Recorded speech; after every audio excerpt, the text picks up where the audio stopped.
Praise the Lord. आप सबको जय मसीह की। परमेश्वर का धन्यवाद हो एक और सुबह दिखाने के लिए कि प्रभु ने हम सबको जीवित रखा, सही सलामत रखा। मैं आपका दोस्त पास्टर राज मसीह एक नए संदेश के साथ आपके सम्मुख उपस्थित हूँ और आपका स्वागत करता हूँ अपने चैनल पर। गुजारिश करता हूँ कि इस वीडियो को पूरा देखिए। आज का संदेश जो है बहुत महत्वपूर्ण है। आज हम मत्ती 7 अध्याय और उसके 7 पद पर विचार करेंगे, जिसमें लिखा है कि मांगो तो तुम्हें दिया जाएगा। तो इस वचन पर आज हम मनन करेंगे कि परमेश्वर जब हमें दे देता है उसके बाद हमारा क्या व्यवहार होता है, हम किस प्रकार से परमेश्वर के साथ संबंध बना के रखते हैं। Praise the Lord. तो आइए आज के वचन को शुरू करने से पहले एक छोटी सी प्रार्थना करेंगे। जीवित और महान दयालु पिता परमेश्वर, हम तेरा धन्यवाद, तेरा शुक्र, तेरी तारीफ, तेरी बड़ाई करते हैं प्रभु, क्योंकि तू इस योग्य है। धन्यवाद देते हैं प्रभु आज के दिन के लिए जो तूने दिखाया है। विनती करता हूँ प्रभु जी, आज के इस वचन को शेयर करने में मेरी मदद सहायता कर। मेरे होठों को, मेरे दिलो दिमाग को छू कर ब्लेस कर प्रभु। मेरी आत्मा, मेरा शरीर तेरे ही कब्जे में रहे, ताकि बोलने वाला मनुष्य नहीं बल्कि तेरा आत्मा हो। जितने भी लोग इस वचन को देख रहे हैं, सुन रहे हैं, उन सब पर प्रभु मैं तेरी आशीष बोलता हूँ। हर एक को आशीषित कर। हर एक की रोग, बीमारी, चिंता, परेशानियां, बेरोजगारी, कर्जे, नशे, लड़ाई झगड़े प्रभु जी घरों से दूर कर दे प्रभु। धन्यवाद देता हूँ प्रभु, तूने मेरी प्रार्थना को सुन लिया। प्रभु यीशु के नाम से मांगते हैं, आमीन। Praise the Lord. तो एक छोटा सा संदेश लेकर मैं आपके सम्मुख उपस्थित हूँ, और इससे पहले कि हम संदेश में जाएं, एक न्यूज़ में आपको देना चाहता हूँ। अनाउंसमेंट है ये कि आज शाम को 6 बजे मैं और मेरी वाइफ लाइव आएंगे, प्रार्थना करेंगे आप सभी के लिए। और आपके जो भी निवेदन है, अपना नाम, निवेदन और जगह का नाम कमेंट सेक्शन में लिखिए, ताकि हम उसे नोट कर लें और शाम को 6 बजे हम सब प्रार्थना में शामिल हों। आपसे गुजारिश है कि इस प्रार्थना में ज़रूर शामिल होइएगा और परमेश्वर से आशीषित होइएगा। Praise the Lord. तो आइए आज के वचन को हम शुरू करते हैं। वचन है मत्ती की पत्री, उसका 7 अध्याय और उसका 7 पद। 7 और 8 दोनों पढ़ूंगा मैं, और देखिए यहाँ पर क्या लिखा है। लिखा है, मांगो तो तुम्हें दिया जाएगा। ये प्रभु यीशु मसीह का एक वायदा है, और प्रभु यीशु मसीह ने पूरी बाइबल में, यीशु मसीह ने, परमेश्वर ने जो भी वायदे किए हैं, उनकी जो गिनती है लगभग 36,000 से भी ज़्यादा वायदे हैं, और प्रभु ने हर एक वायदे को हमारे जीवन में पूरा किया है। ये वायदा भी प्रभु हमारे जीवन में पूरा करता है जब हम उससे मांगते हैं। तो यहाँ पर लिखा है, मांगो तो तुम्हें दिया जाएगा, ढूंढो तो तुम पाओगे, खटखटाओ तो तुम्हारे लिए खोला जाएगा। क्योंकि जो कोई मांगता है उसे मिलता है, और जो ढूंढता है वह पाता है, और जो खटखटाता है उसके लिए खोला जाएगा। तो ये प्रभु यीशु मसीह के वायदे हैं, जो प्रभु यीशु मसीह मुझसे, आपसे करते हैं, और उन सारे वायदों को प्रभु हमारे जीवन में पूरा भी करते हैं। हम देख सकते हैं अपने पिछली ज़िंदगी में जाइए, जब भी आपने कुछ मांगा प्रभु से और प्रभु ने उसे किया, चाहे देर से किया हो, लेकिन किया ज़रूर है, किया ज़रूर है। प्रभु वो किसी भी वायदे से नहीं मुकरता, वो अपने वायदों को पूरा करने में सक्षम है, और अपने वायदों को पूरा करने में विश्वास योग्य है। तो ये जो वायदा है प्रभु यीशु मसीह का कि मांगो तो तुम्हें दिया जाएगा, तो इस पर कई बार बहुत सारे वचन हमने सुने हैं। मैंने भी एक मैसेज इस पर बनाया है कि मांगो तो तुम्हें दिया जाएगा, और उसमें लूका में लिखा है कि जब हम पवित्र आत्मा मांगेंगे तो परमेश्वर हमको क्यों नहीं देगा। लेकिन आज मैं इसका कुछ दूसरी ही बात आपको बताने जा रहा हूँ, तो ध्यान से सुनिएगा। मांगो तो तुम्हें दिया जाएगा। जब हम हमारी कोई सांसारिक ज़रूरत होती है, शारीरिक ज़रूरत होती है, पारिवारिक ज़रूरत होती है, हम उसे जब मांगते हैं, लोगों से मांगते हैं, और हम वहाँ निराश हो जाते हैं, तब हम परमेश्वर के पास आते हैं और फिर परमेश्वर से विनती करते हैं कि प्रभु हमें ये एक चीज़ चाहिए जिसकी हमें बहुत सख्त ज़रूरत है। चाहे वो हम मकान मांगे, चाहे गाड़ी मांगे, चाहे शादी ब्याह मांगे, व्यापार मांगे, जॉब मांगे, बहुत सारी चीज़ें हैं। बहुत सारी चीज़ें हैं जिसे हम मांगने के लिए परमेश्वर के सामने खड़े हो जाते हैं। हमारे पास एक बहुत बड़ी ना एक लिस्ट होती है हमारे पास, बहुत बड़ी लिस्ट होती है हमारे पास।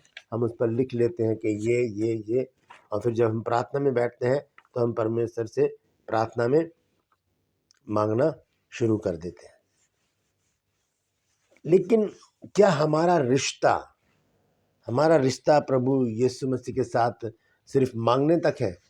क्या हम सिर्फ मांगे और वो पूरा कर दे और उसके बाद हम फिर भूल जाए? ये बहुत गंभीर बात है।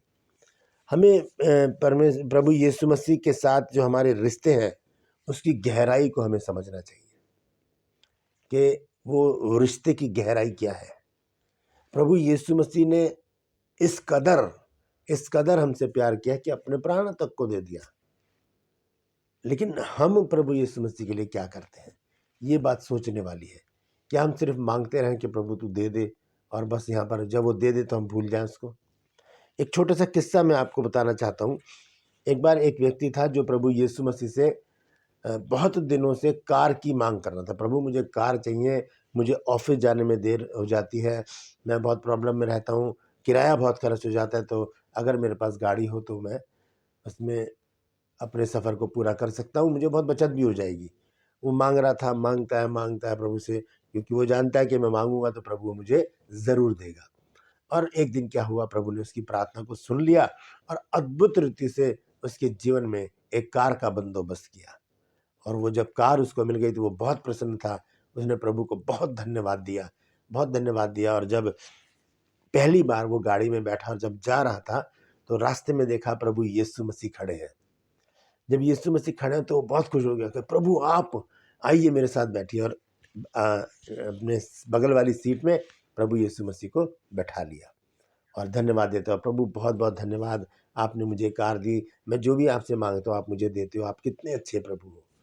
और वो जब जाते जाते आगे देखा तो उसका एक बहुत ही पक्का दोस्त मिल गया उसको। अरे उसने कहा, अरे प्रभु जी मेरा ये बहुत अच्छा दोस्त है। यीशु मसीह ने कहा, अच्छा बुला लो, इसको भी बिठा लो।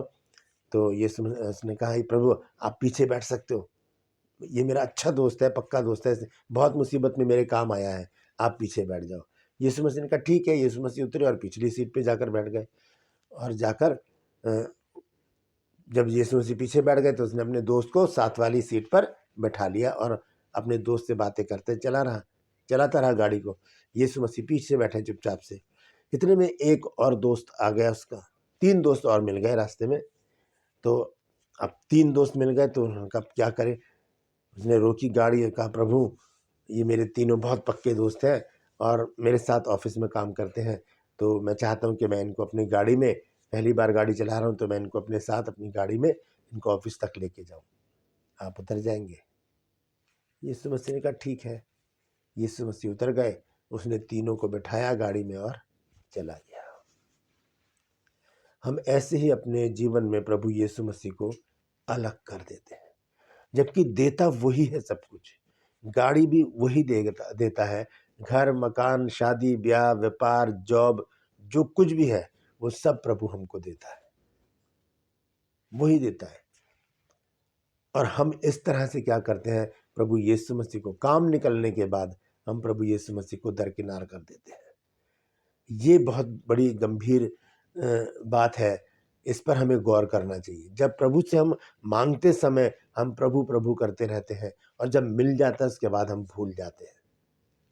उसके बाद ही ना भूलें, उसके बाद और शिद्दत के साथ प्रभु के पास आ जाएं और गंभीरता से प्रभु से लिपटे रहें और ज़्यादा प्रभु से प्यार करें, ताकि प्रभु हमें और भी आशीषित करे और हमारी समस्याओं को दूर करे। रोग बीमारी चिंता परेशानियां सब प्रभु हमारे जीवन से दूर कर दे। हम उस व्यक्ति के समान ना बने कि जिसने प्रार्थना की, प्रभु ने उसको गाड़ी दे दी और क्या किया उसने, अपने गाड़ी से ही प्रभु यीशु मसीह को बाहर कर दिया। जबकि गाड़ी देने वाला कौन है? प्रभु यीशु मसीह। जीवन देने वाला कौन है? प्रभु यीशु मसीह। भोजन पानी सब कुछ देने वाला कौन है? प्रभु यीशु मसीह। तो उसको हम क्यों कैसे इग्नोर कर सकते हैं?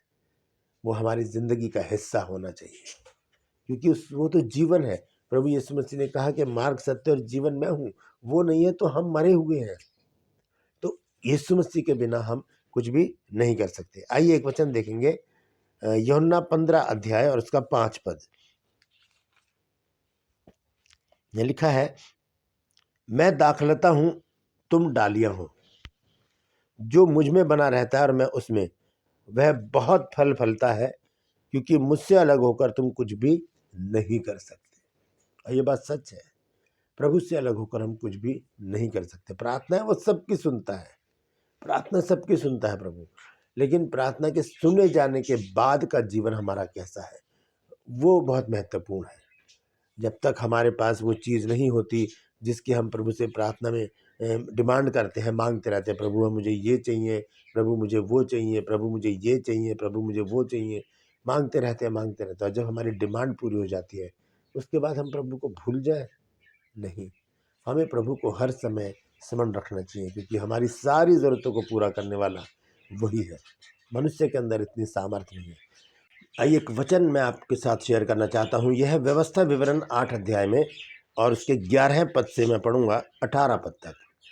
यह लिखा है, इसलिए सावधान रहना, कहीं ऐसा ना हो कि अपने परमेश्वर यहोवा को भूलकर उसकी जो जो आज्ञा, नियम और विधि मैं आज तुझे सुनाता हूँ उनका मानना छोड़ दे।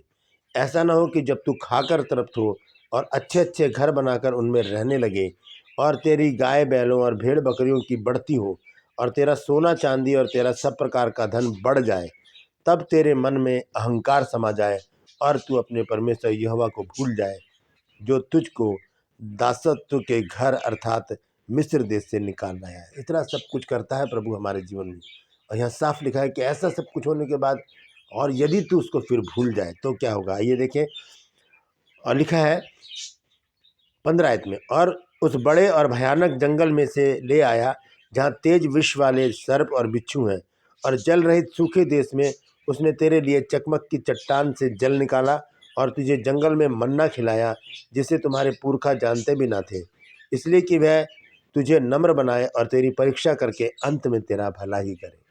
परमेश्वर भला है और भला करता भी है। भजन संहिता 119 अध्याय की 68 पद में लिखा है कि तू भला है और भला करता भी है। परमेश्वर हर समय हम पर भला करता है, लेकिन हम काम निकलने के बाद परमेश्वर को भूल जाते हैं। यहाँ पर ये साफ लिखा है कि ऐसा ना हो कि तू भूल जाए।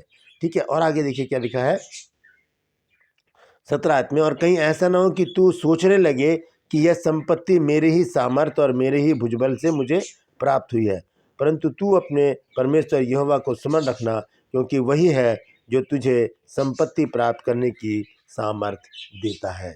वही है, परमेश्वर ही है जो सब कुछ हमें मुहैया कराता है, सब कुछ हमें देता है। तो फिर हम कैसे उसको भूल जाएं, कैसे उसको अलग कर दें। याद रखिए, प्रभु यीशु मसीह ने कहा यूहन्ना 15:5 में कि मुझसे अलग होकर तुम कुछ भी नहीं कर सकते। कुछ भी मतलब कुछ भी नहीं कर सकते। तो जब भी हम प्रभु से कुछ मांगते हैं हम पाते हैं, हम ढूंढते हैं हमें मिलता है, हम खटखटाते हैं हमारे लिए खोला जाता है। तो प्रभु हमारे लिए जब इतना करता है तो क्या हम प्रभु को याद भी ना करें। हम प्रतिदिन प्रभु से प्रार्थना करें, उससे उसके साथ मेल मिलाप करें, उससे बातचीत करें, उसकी संगति में बने रहने का प्रयास करें। ये बहुत ज़रूरी है मेरे और आपके जीवन के लिए, क्योंकि उससे अलग होकर हम कुछ भी नहीं कर सकते। Praise the Lord. तो आज के लिए बस इतना ही। ये वचन जो है बहुत गहराई वाला है, हमें इसे समझना चाहिए कि सच में जब प्रभु हमारी प्रार्थनाओं को सुनता है तो हम क्यों ना प्रभु की सुने और उसके साथ बने रहें, उसकी संगति में बने रहें। हमसे ज़्यादा चाहता है प्रभु कि वो हमसे बातचीत करें, लेकिन हम उसे इग्नोर कर देते हैं, हम अपने दूसरे कामों में लग जाते हैं। तो बहुत ज़रूरी है कि हम जब प्रभु से मांगते हैं कि प्रभु मुझे ये चाहिए, तो हम ये भी मांगे कि प्रभु मुझे इतना वफादार बना कि मैं तेरी संगति में बना रहूं। परमेश्वर इन वचनों के द्वारा हम सबको आशीष दे। मैं गुजारिश करता हूं कि इस वचन को शेयर कीजिए, ताकि और भी लोग जो ये गलती कर रहे हैं ना करें और प्रभु की संगति में बने रहें। मैं आपसे गुजारिश करता हूं, मेरे इस चैनल को सब्सक्राइब कीजिए, बेल आइकन को दबाइए, ताकि नोटिफिकेशन आपके पास पहुंचे और नया वीडियो बिना व्यवधान के आपके पास पहुंच जाए। मेरी वीडियोस को लाइक कीजिए, शेयर कीजिए और कमेंट सेक्शन में आकर मुझसे ज़रूर बातचीत कीजिए।